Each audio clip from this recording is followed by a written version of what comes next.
Calculating pH using the H+ concentration. When you think about pure water, you imagine a beaker full of H2O molecules. But sometimes, water can interact with itself and form two new ions.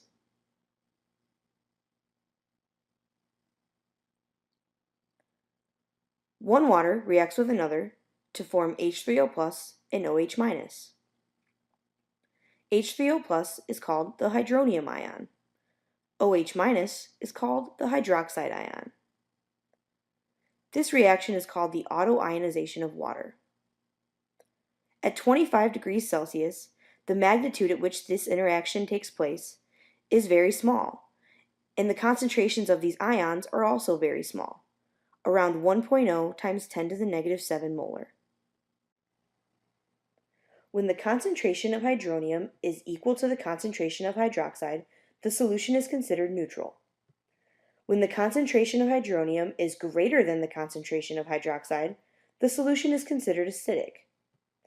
When the concentration of hydronium is less than the concentration of hydroxide, the solution is considered basic. When the hydrogen ion dissociates from a molecule in solution, it does not exist alone. It becomes hydrated by waters.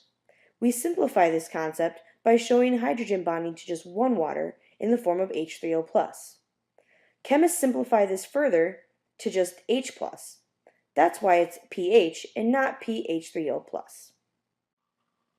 So you might be asking yourself, why would I use a calculation if I already know the concentration of hydronium?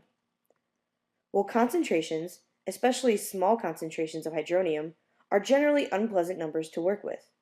They are usually written in scientific notation, and the general public has a hard time interpreting those numbers. Instead, we use pH to describe how acidic or basic a solution is. pH is a measurement of the concentration of dissolved hydronium ions in solution. P is just a mathematical term for negative log. Since P is equal to the negative log, then pH is equal to the negative log of the concentration of hydronium. When we calculate the pH using the concentration, we take that unpleasant number and we simplify it to a more familiar one. pH is calculated using a logarithm. It is important to note that the log base 10 scale is not linear. For every whole number difference, there's actually a change by a factor of 10, illustrated on this number line by the increasing size of the gap from one digit to the next. When you take the log of 10 raised to an exponent, the log and the 10 essentially cancel and the exponent becomes your answer. For example, the log of 10 to the 0 equals 0. Since pH is calculated using a logarithm, the relationship from one pH unit to the next is also nonlinear. For every whole number difference in pH, there is a change in the concentration of hydronium by a factor of 10. 0 is 10 times greater than 1, 1 is 10 times greater than 2, 2 is 10 times greater than 3, and so on. So why is it negative log and not just log? Most concentrations of hydronium that you will be working with are equal to less than 1 molar. The log of any number less than 1 is a negative number. By placing the negative sign in front of the log, we actually get a positive number for our answer. Let's take a look at an example. If we take the negative log of 1.0 times 10 to the negative 6, which is less than 1, our pH would be equal to 6 and not negative 6. Let's look at some concentrations in decimal form. Let's compare a pH of 1 and a pH of 2. A pH of 1 has a concentration of hydronium equal to 1.0 times 10 to the negative 1 molar. A pH of 2 has a concentration of hydronium equal to 1.0 times 10 to the negative 2 molar. In decimal form, a pH of 1 has a concentration of 0.1 molar. A pH of 2 has a concentration of 0.01 molar. If we line the concentrations up, we can clearly see that a pH of 1 has a concentration 10 times greater than a pH of 2. A solution with a pH of 1 is more acidic than a solution with a pH of 2 because there are more hydronium ions in solution. Here's a general rule to follow when calculating pH. Like we discussed before, when we calculate a log base 10 of any number 10 to the x, the log and the 10 cancel out, and we're left with x. So if we take the negative log of 1.0 times 10 to the negative 3, we just get 3. Remember that 1.0 times 10 to the negative 3 is equal to 10 to the negative 3 because you're just multiplying by 1.0. Now let's look at a more complicated concentration of hydronium. Let's calculate the pH of 4.36 times 10 to the negative 3 molar. Knowing what we know now, let's compare it to some easier numbers.